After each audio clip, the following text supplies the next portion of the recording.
According to the World Justice Report, 2024 में India was on the 79th rank out of 124 countries in Rule of Law Index. 2023 में honourable home minister का ये कहना था कि India को अगर अपना लॉ एंड ऑर्डर इम्प्रूव करना है तो कन्विक्शन रेट को बढ़ाना होगा.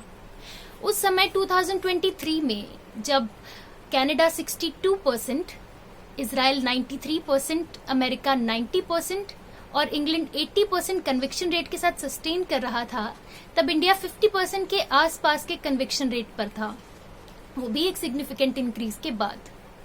लेकिन 2014 में ऑनरेबल सुप्रीम कोर्ट की एक जजमेंट आई जिसने कन्विक्शन रेट पर बात की.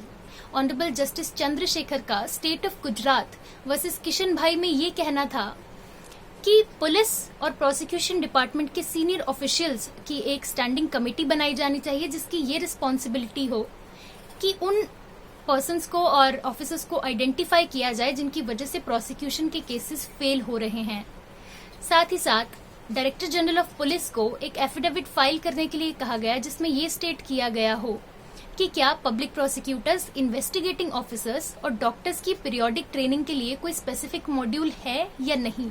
साथ ही ऐसे ऑफिसर्स को आइडेंटिफाई करने के लिए जिनकी वजह से प्रोसिक्यूशन केसेस फेल हो रहे हैं, कोई मैकेनिज्म है या फिर नहीं.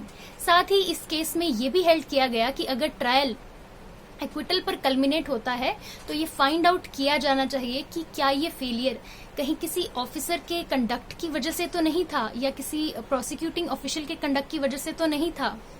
ये भी फाइंड आउट किया जाना चाहिए कि लैप्स इनोसेंट था या फिर ब्लेम वर्दी. अगर ब्लेम वर्दी था तो डिपार्टमेंटल एक्शन लिया जाना चाहिए स्ट्रिक्ट तरीके से, और साथ ही साथ इन्वेस्टिगेटिव जो रिस्पॉन्सिबिलिटीज हैं वो भी उस ऑफिसर से वापस ले ली जानी चाहिए. सभी स्टेट्स के होम डिपार्टमेंट्स को ये डायरेक्शन दी गई कि 6 महीने के अंदर अंदर ऐसा मैकेनिज्म तैयार करें जिससे ऐसे ऑफिसर्स को फाइंड आउट किया जा सके, ऐसे ऑफिशियल्स को, इन्वेस्टिगेटिंग ऑफिसर्स को फाइंड आउट किया जा सके जिनकी वजह से प्रोसिक्यूशन के केसेस फेल हो रहे हैं और उन पर एक्शन कैसे लिया जाना चाहिए. State of Gujarat versus Kishan भाई 2014 सुप्रीम कोर्ट.